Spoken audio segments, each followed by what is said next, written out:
We will practice vocabulary, questions, sample conversation.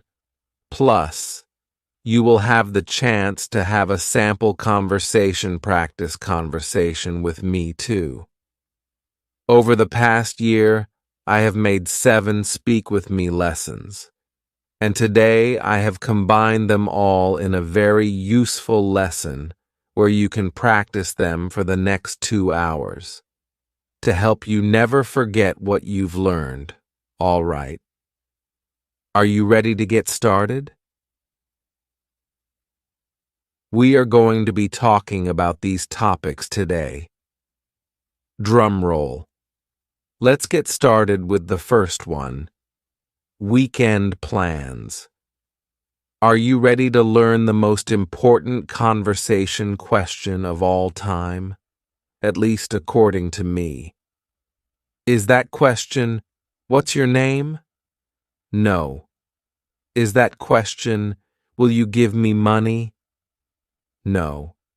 Is that question, do you love me? No, no, no. The most important conversation question is, there's actually 2 parts. What about you? And how about you? When someone asks you about your weekend plans and you say a little reply, I'm going hiking or I'm not doing much, there might be an incredibly awful, awkward pause. What happens next? Well, this is where the most important question comes in. You can ask them, what about you? Or how about you? You can imagine tossing a ball back and forth. The other person has asked you a question. What are you doing this weekend? They throw you the ball. Now you reply and you say, okay, I'm going hiking, or I'm not doing much. You need to throw or toss the ball back to that person, and this question does that. How about you? It means you are asking the same question back to them. What are you doing this weekend? How about you? I want you to remember this wonderful question. Either of them, actually. They have the exact same meaning. How about you? What about you? Remember these questions because later when we practice this at the end of this lesson, during our conversation speaking time, remember these questions and use them. All right, let's go to some common vocabulary that you can use to talk about weekend plans. Brunch. Many Americans love brunch. The word brunch is a combination of breakfast and lunch, and that's because we usually eat this on the weekends, maybe a Saturday morning or a Sunday morning, between 10 a.m. and 2 p.m. It's a time when you could eat either breakfast or lunch, and it's usually a long social event. You might go out to brunch with your friends, or have your friends to your house to eat brunch. My friends and I are meeting at our favorite brunch spot on Sunday. Great. It's a restaurant where you can eat breakfast-type foods, usually with some alcoholic drink like a mimosa or something with fruit in it, or maybe some champagne in the morning, and you can eat this in the company of your friends. Another common weekend word is social butterfly. A social butterfly refers to someone who makes a lot of plans. They are flying around from one event to another activity. They're always doing things, usually involving lots of other people. They are a social butterfly. If you are a social butterfly, probably the year 2020 with lockdowns and all of these things was probably really difficult for you because you love to get together with other people and always be active. We can use this in a sentence like this. My friend is a social butterfly.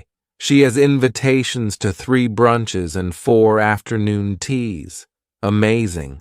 What if you are not a social butterfly? What if you are the opposite? Are you an unsocial caterpillar? No. It means you are a homebody. Your body likes to stay at home. I'm a homebody. She's a homebody. Someone who enjoys just doing things slowly and staying at home. They feel most comfortable in a comfortable place at home. You could say, my friend is a social butterfly, but I'm more of a homebody. When I get together with friends, I would rather have dinner at my house and then play games here. I think this is true for me personally. As I get a little bit older, I prefer these kinds of intimate group settings. Instead of lots of people, I prefer just a couple of friends at home. Maybe having a bonfire outside, roasting some food or some marshmallows in this intimate setting. I enjoy doing activities at home more often than when I was a little bit younger. To stay in. Unfortunately, that has been probably a lot of our weekend plans for the past year, and it means that you're just going to stay at home. It doesn't mean you're going to do nothing. It just means you're not going to go anywhere. I'm going to stay in. You might say, it's supposed to be cold and rainy this weekend, so I'm just going to stay in and read a book. Or, I'm just going to stay in and do some things around the house. To binge watch. This means that you watch a lot of movies or TV shows, usually back to back without stopping. Several hours, maybe you watch 4 seasons of a TV show in one day. This is binge watching. You are watching a lot. This expression comes from a term we usually use with alcohol. To binge drink. This means that you drink a lot of alcohol at one time. Not a very healthy thing to do, but when we say to binge drink, that has the same idea. You're doing a lot back to back, or you could binge watch TV. You might say, last weekend my husband and I binge watched all of the Star Wars movies. This isn't true. When you have young children, you do not have time to binge watch TV, but you might say this about your life. I binge watched that new TV show that just came out. Our final expression that you can use to talk about your weekend plans is to catch up on some chores. This phrasal verb, to catch up on, is a beautiful phrasal verb that you can use to talk about some necessary activity that you haven't done for a while, and now there's more and more and more, and you need to finish all of this. We can imagine laundry, dishes, sweeping, cleaning, maybe some home repairs, tidying up, maybe even yard work. If you don't do those things for 1 week or 2 weeks, there's so many you have to do. That means you need to catch up. You need to do what you haven't done for a while. You need to catch up on some chores. And chores are just those activities that I mentioned. Laundry, dishes, these necessary activities that involve cleaning up, helping to make your home a wonderful place to live. Maybe this weekend you just need to catch up on some chores. You might say, I was so busy all week, and finally, I'm going to catch up on some chores this weekend. Maybe not very fun, but when your house is clean, it feels good. All right, now that we have some common vocabulary you can use to talk about your weekend plans, let's talk about some introduction questions that you might hear and that you can also ask other people. These have varying levels of reductions and fast ways that you will hear them, so I want to help you understand and recognize what other people are saying and also be able to use it. Let's talk about our first question. What are you up to this weekend? What are you up to this weekend? You might know the expression, "What's up?" This just means, "How are you?" We're using that same word up to talk about what are you doing this weekend? What are you up to this weekend? But do you think that we usually say it like this? What are you up to this weekend? So clear, so lovely. No. Instead, we're going to reduce this a little bit, and then we can reduce it a lot more. Let's talk about the first one. What are you up to? What are you up to? Whatter. Here, the word what and are creating a spoken contraction. Usually when we write, we don't write this type of contraction. It's only in spoken English, but oftentimes be verbs like are, is, will be contracted with a question word. What are you up to this weekend? What are you up to? We can reduce this a little bit further. What you up to? What you up to? What you up to this weekend? There are a lot of reductions happening at the beginning. What you up to? Here we have, what are you being reduced to, just watch. The key chi is you, and what are has just been smooshed together, and we can say, what she up to? What she up to? What she up to? What she up to? This is really fast. If you say this slowly, what she up to? It sounds really weird. We only use this in really fast English, so if you are going to say this, it needs to be quickly and reduced and linked together. Most likely you're going to hear this.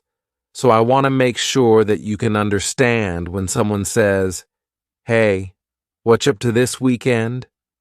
What you up to this weekend?" You can say, "Eliza taught me that. I know what that means. What are you up to this weekend?" Yes. Let's go into our next expression where we're going to also reduce this a bit and help you to understand it. What have you got going on this weekend? What have you got going on this weekend? These all mean the same thing. What are you doing this weekend? But you might hear this expression with the word got. What have you got going on this weekend? When you actually hear this, we don't say it that clearly. What have you got going on this weekend? Wouldn't that be nice, though? Instead, you're going to hear a reduction or a contraction of the first two words, just like we saw with the previous example. What of, so what and have are going to be pushed together. What have you got going on? That final G in the word going is going to be cut off, and we'll just say, goin'. Let's try to say that all together. You want to try to say it with me? What have you got going on? What have you got going on this weekend? What have you got going on this weekend? Do you think we can reduce this further? Yes. What do you got going on this weekend? What do you got? Here, the beginning of what have you got is just really like you threw it in a mixing bowl, stirred it up, and threw it out on a cookie tray. Well, let's try to break it down so it's not quite so messy and complicated. At the beginning we have, what have you got? But it sounds like whatta. Whatta. This is what have. Whatta ya. Ya is you. What do you got going? Again, we're going to drop that G at the end of the word going. Going on. What do you got going on? Whatta. Notice what's happening at the end of the word what. Do you hear a clear T? Whatta ya, whatta ya. No. That T at the end of the word what is going to change to a D sound. This is really typical of American English, where a T that's surrounded by vowel sounds is going to change to a D. It's called a flapped T, and it just rolls off your tongue in a smooth way. What do you got going on? Can you say it with me? What do you got going on this weekend? What do you got going on this weekend? All right, let's go to our last question. You doing anything fun this weekend? You doing anything fun this weekend? What's happening at the beginning of this question? Should there be another word? Yes. Are you doing anything fun this weekend? Are you? But the word are, it's on vacation. It's just gone somewhere. So we're going to start this question with the word you. You doing anything fun this weekend? It makes the question seem a little more casual and less like an interrogation, or like you're asking someone out on a date. It's just a casual question. You doing anything fun this weekend? But we can reduce this question. We're not going to reduce it an awful lot, but we will hear this reduced a little bit. When we say, you doing anything fun? Instead, you're going to hear, you doing, yeah. The word you is reduced to ya. You doing. Listen to that G at the end. You doing. It's gone. It's also on vacation. Maybe it's on vacation with the word are. Let's say, you doing anything fun this weekend? You doing. That's the main reduction that's going to happen in this question. You doing anything fun this weekend? You doing... Try to say that with me. You doing anything fun this weekend? You doing anything fun this weekend? All right, let's go on to some other common things that you will hear in these types of small talk, easy, casual conversations. If someone tells you about their weekend plans, and it sounds interesting or fun, how can you reply? You might say, that sounds like fun, or how interesting, or just simply, nice. If that person is doing nothing, they're just sitting at home, maybe they're going to binge watch some TV and stay in. Well, sometimes it's nice to still say something positive in response, so you might say, sometimes it's nice to do nothing. And that's true, especially if you've been doing a lot. Sometimes it's nice just to stay in and relax for the weekend. So you might say, sometimes it's nice to do nothing. Right? Before we practice our sample conversation together, what can you say at the end? Well, if you're talking about weekend plans, it is before the weekend, so you could just say, have a good weekend, or enjoy your weekend. Simple, great way to end the conversation. All right, let's take a deep breath. Are you ready to put all of this together? What I would like you to do is first, I would like you to listen to a sample conversation. Think about the different parts that are happening. You're going to hear our key, beautiful question. What about you? How about you? You're going to also hear some of the key vocabulary that we talked about, and also just some of the questions, the introductory questions. What have you got going on this weekend? Great. Things like that we'll put together. And then I'm going to put some pauses, and it's going to be your turn to have the conversation with me. First, let's watch the conversation sample. Hey, what you up to this weekend? Nothing much. I'm just going to stay in and catch up on some chores on Saturday.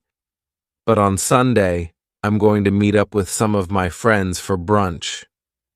That sounds fun. Where's your favorite brunch spot? I usually go to Sunny Morning Cafe. What about you? What have you got going on this weekend? I'm a homebody, so I'll probably just read a book in my hammock. That sounds nice. Well, have a good weekend. Enjoy your book. Thanks. You too. Have a good weekend. All right. Are you ready to take this to the next level? I'm going to be asking you a question and then pausing, and I would like you to reply in that pause. Take a moment. Tell me about your weekend plans. You can do it. Let's go. Hey, what are you up to this weekend? How interesting. How often do you do that? Me? I'll probably go hiking since the weather's going to be so warm. Well, nice talking to you. Have a good weekend. Well, how did you do? If you would like, you can go back and practice that little sample conversation. You can take a deep breath, enjoy yourself. That's part of learning English. I want you to enjoy the process. Enjoy the journey. Let's start with some common questions for talking about eating out and restaurants. Since the pandemic began, a lot of restaurants have changed their service model, so these questions will cover eating in a restaurant, but also ordering food to go. I hope that these will help you in any situation that you're in. Let's start with our first question. Do you want to eat out? This phrasal verb to eat out means at a restaurant. We don't often say, do you want to go to a restaurant? Do you want to eat at a restaurant? We just say, eat out. Do you want to eat out? But we often reduce this question to sound a little more comfortable and casual. You want to eat out? You is you. You want to eat out? You want to eat out?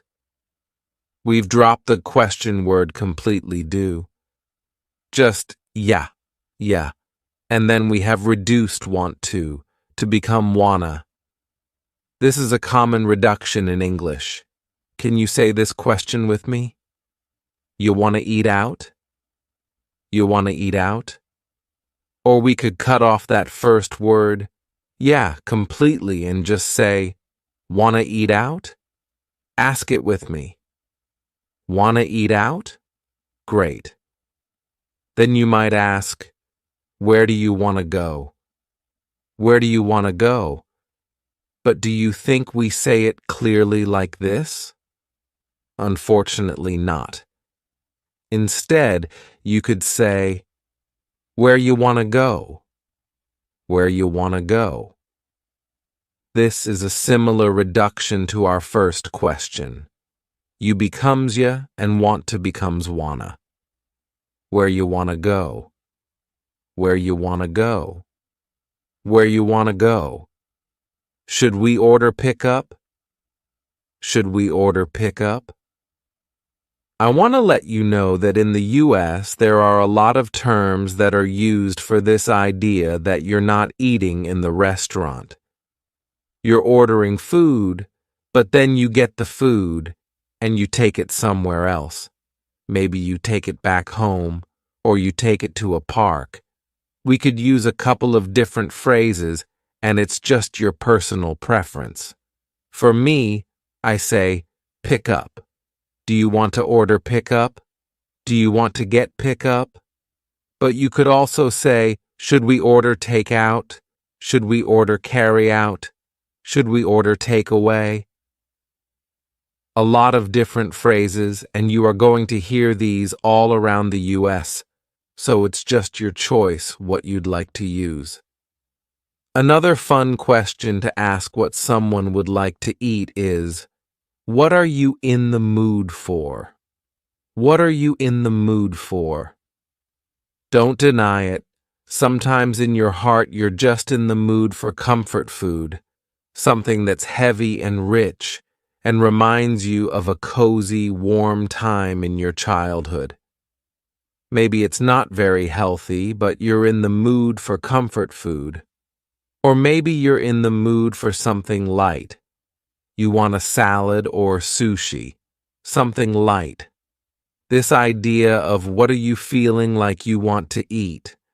But we often reduce this question, and instead of saying, what are you in the mood for? We might say, what you in the mood for? Whatcha is what are you? Whatcha in the mood for? Here, the word you has been reduced to cha. Cha. This is extremely common in spoken English that the word you gets changed up in a lot of ways. We already talked about one of those, yeah, and this is another cha. What you in the mood for? What you in the mood for? Or we could reduce this even further. What you in the mood for? What you in the mood for? This is extremely reduced, but notice what's happening.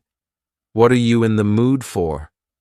The word are is gone, and the word you has been reduced to ya. So when we link together, what and you, super fast. What you in the mood for? What you in the mood for? You don't want to say this reduction slowly. What you in the mood for?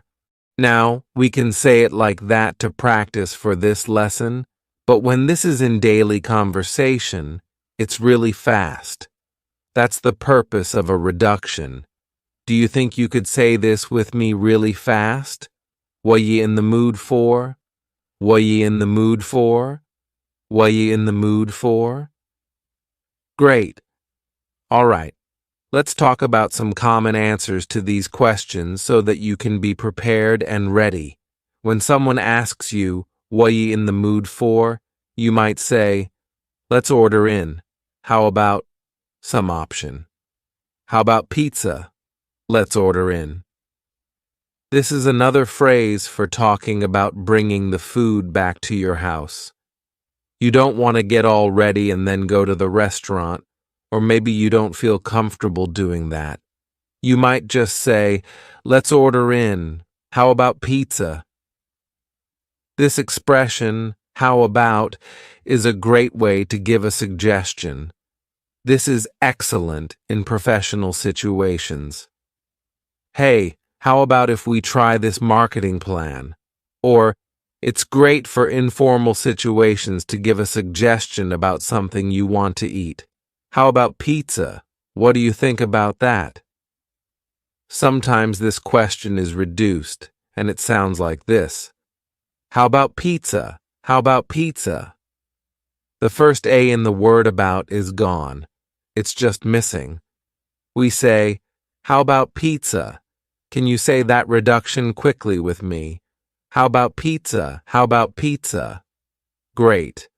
Or you could say, I'm feeling tacos. Does that sound good? You're giving your opinion. You'd like to eat tacos, but you also want to know what the other person wants, so you use a great question. Does that sound good? But we often reduce this a lot. Let's take a look at the first reduction. You might say, I'm feeling, cutting off that G. I'm feeling tacos. How's that sound? How's that sound? Instead of how does that sound, you can say, how's that sound? How's that sound? Can you say that quickly with me? I'm feeling tacos. How's that sound? I'm feeling tacos. How's that sound? Great. We can also reduce it and switch it up a little bit. I'm feeling tacos. Does that sound okay? I'm feeling tacos. That's what I want. But I want to know your opinion.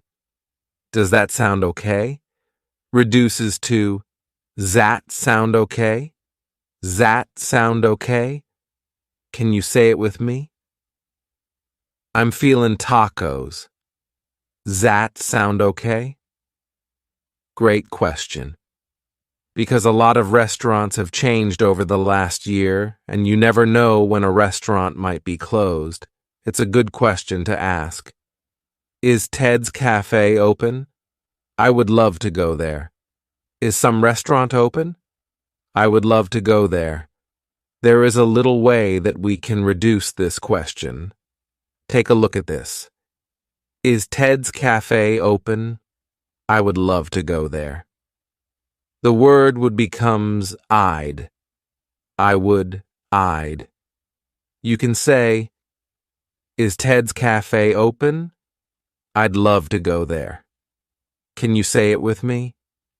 Is Ted's Cafe open? I'd love to go there. Great. In the US, a lot of restaurants are having outdoor seating. You could say, let's go to Louie's. A restaurant named Louie. Let's go to Louie's and eat lunch on their patio. Eat lunch on their patio. This is an outdoor dining area. It's really nice when restaurants have this because sometimes you don't feel like eating at home, but especially with kids, if you don't feel like confining them inside a restaurant, or maybe you don't feel comfortable doing that. If a restaurant has a patio, it's much more informal feeling, and it's a nice spur-of-the-moment thing to do. A great expression that you can use is, let's grab a bite at Louie's. Let's grab a bite at Ted's Cafe. To grab a bite is usually a quick meal. It might be lunch. Usually it's not dinner because it's pretty quick, but it might just be a short experience. It's not a long dinner. It's not a big to-do. Let's grab a bite at Ted's Cafe because I have to go to Eliza. To do. Let's grab a bite at Ted's Cafe because I have to go somewhere later. Let's grab a bite at somewhere else. Can you say that with me? Let's grab a bite at Ted's Cafe. Let's grab a bite. Our final answer to the question, what you want to eat, is, I know a place or I know a spot that has great pasta. I know a place that has great pizza. I know a place. You could leave this simple and just say, I know a place. Come with me. But if you want to be a little less mysterious, you could just say, oh, I know a place that has great pasta. Come with me and you've got to try it. Okay. This is kind of maybe an unknown restaurant location that not many people know about, and it's a great phrase to use. Oh, I know a place that you're going to love. Excellent. Are you ready to practice these?